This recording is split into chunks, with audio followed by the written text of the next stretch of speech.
Na mtazamaji bwana, hiki ambacho kimeanza kujadiliwa huko mitandaoni ni moja kati ya vitu ambavyo kiukweli vimeshangaza watu wengi sana. Bwana, hii ni page inaitwa Swahili World ambapo wamekuja kuweka posti ambayo imeibua hisia za wadau wengi sana huko mtandaoni. Bwana, wadau wanauliza kwamba kuna huu mjadala ambao umeibuka ambapo swali kubwa ni kwamba P-Funk Majani tunafahamu kwamba ndiye baba mzazi wa Paula na alizaa na mwanadada ambaye anafahamika kwa jina la Kajala Masanja.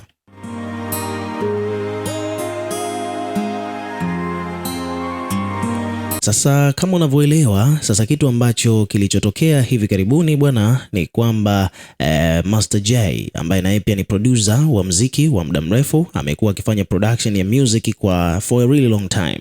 Maana tokea kitambo hicho walikuwa wanafanya production yeye na P-Funk Majani. Yani kwamba kila mtu alikuwa ana record label yake. Yani Master J yeye alikuwa na studio yake inaitwa MJ Records, lakini pia kwa upande wa P-Funk na yeye pia alikuwa ana Bongo Record. Umeona bwana, kwa hiyo kulikuwa kuna hizi studio mbili ambazo ndio ilikuwa studio kubwa zaidi hapa Tanzania kwa kipindi hicho. Sasa wasanii wengi sana bwana walikuwaga wana hizi tendency za kwenda katika hizi studio mbili. Umeona bwana, sasa inasemekana kwamba ulikuwa kuna msanii huko zamani alikuwaga na mahusiano na Kajala, and then baadaye mambo yakaja yakawa tofauti, and then P-Funk akawa na mahusiano na Kajala, wakaja wakazaa mtoto ndo huyo Paula. Sasa hivi hapa kwa sasa hivi ndani ya miaka hii hapa ya hivi karibuni tunafahamu kwamba Kajala mpenzi wake ni Harmonize. Umeona bwana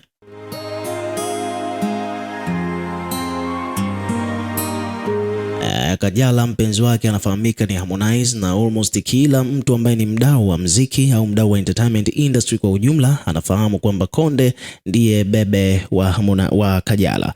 Sasa kwa mujibu wa taarifa ambazo amesikika Master J akilizungumzia hili swala, inasemekana kwamba Master J amedai kwamba hana bifu na P-Funk. Umeona, inasemekana kwamba kulikuwa kuna bifu kwa sababu studio zilikuwa mbili tokea zamani. Wadau wanakuambia kwamba kuna bifu ilikuwepo kati yao, jambo ambalo kiukweli hali make sense kwa sababu hata katika vile vipindi vya Bongo Star Search tunakumbuka kwamba Master J na P-Funk wote walikuwa ni majaji.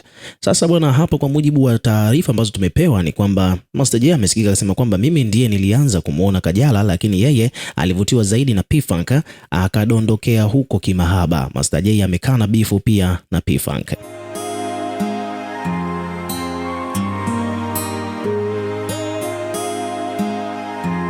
Habari kamili inasema kwamba Master J ameweka wazi kwamba hana bifu na P-Funk Majani. Hana bifu na P-Funk Majani kisa penzi la Kajala. Maana wadau wengi sana walikuwa wamesema kwamba kuna beef kati ya P-Funk Majani na Master J. Sasa Master J amekuja ku clear the air akisema kwamba yeye hana bifu na wala hajawahi kuwa na bifu na P-Funk Majani kisa Kajala. Kwa sababu inafahamika kwamba Kajala alikuwa ni mpenzi wa P-Funk na mpaka wakapata mtoto mmoja ambaye ndo huyo Paula. Kwa hiyo hapa bwana amekuja kuweka vitu bayana kwamba Master J ameweka wazi kwamba hana bifu na P-Funk Majani kisa penzi la Kajala Masanja. Ameyasema hayo kufuatia fununu kwamba wamekuwa na tofauti za chini chini kwa miaka mingi sana, kisa kwamba eti waligombana kutokana na penzi la Kajala. Ametoa mwanga kwamba yeye ndiye alianza kumuona Kajala, lakini hata hivyo Kajala alivutiwa zaidi na P-Funk. Hivyo basi amedondokea kimapenzi mikononi mwa producer huyo mwenye asili ya Tanzania na Netherlands.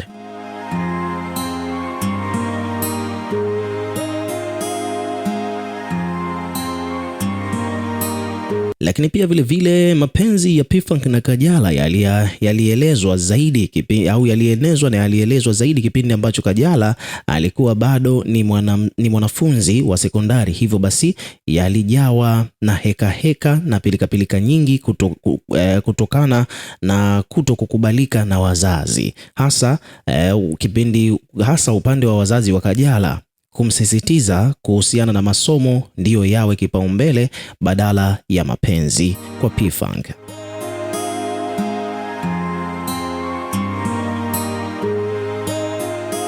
Lakini pamoja na heka hizo bado waligandana. Ni wakati huu ndiyo Kajala alianza kutokeza kwenye vichwa vya habari vya magazeti kabla ya kuja kuwa mwigizaji miaka kadhaa baadaye.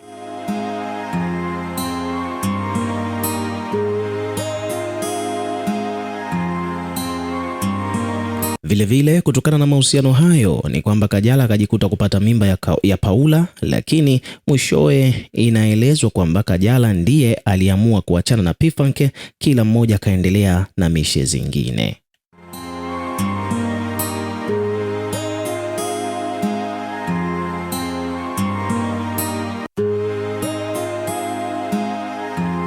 Sasa kutokana na hizo taarifa kusambaa au hiyo habari kuanza tena kumeke headline mitandaoni, ni kwamba page mbalimbali zimeposti kuhusiana na hiyo taarifa, lakini pia wadau nao wamekuja kujitokeza kuzungumzia mambo hayo, yani wamekuja kuweka maoni yao hapa. Kwa mfano huyu hapa anaitwa Gifty amesema kwamba bwana wewe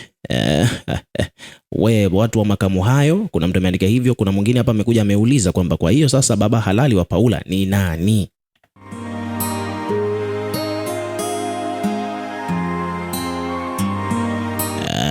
Hapa bwana, kuna mdau anauliza kwamba baba halali wa Paula ni nani kati ya P-Funk au Master J?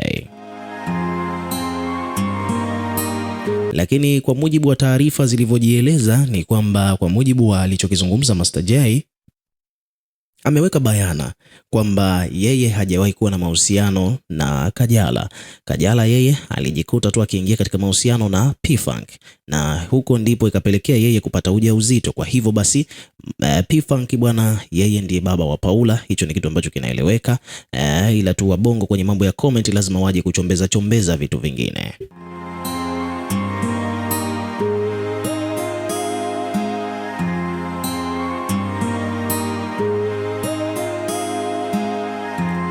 Kuna mdau mwingine hapa amekuja ameandika kwamba kama Kajala aliachwa na P-Funk na P-Funk akaja kuoa mwanamke mwingine, maana yake ni kwamba Kajala hajawahi kuwa riski since day one, na ndio maana amekuwa akitumika tu mpaka sasa hivi hana ndoa.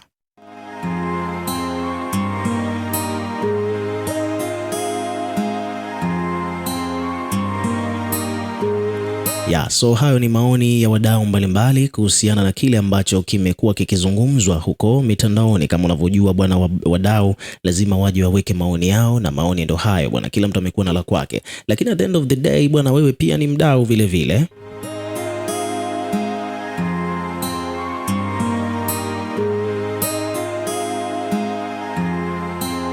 Hivyo basi unaweza kutuwekea maoni yako katika comment section, tutakuwa tukisoma na kureplay kila comment ambayo tutakuwa tunaiona. Lakini pia hakikisha tu unazidi kuwa karibu na channel yetu kwa kulike, kushare na kusubscribe kwa ajili ya kupata update zaidi.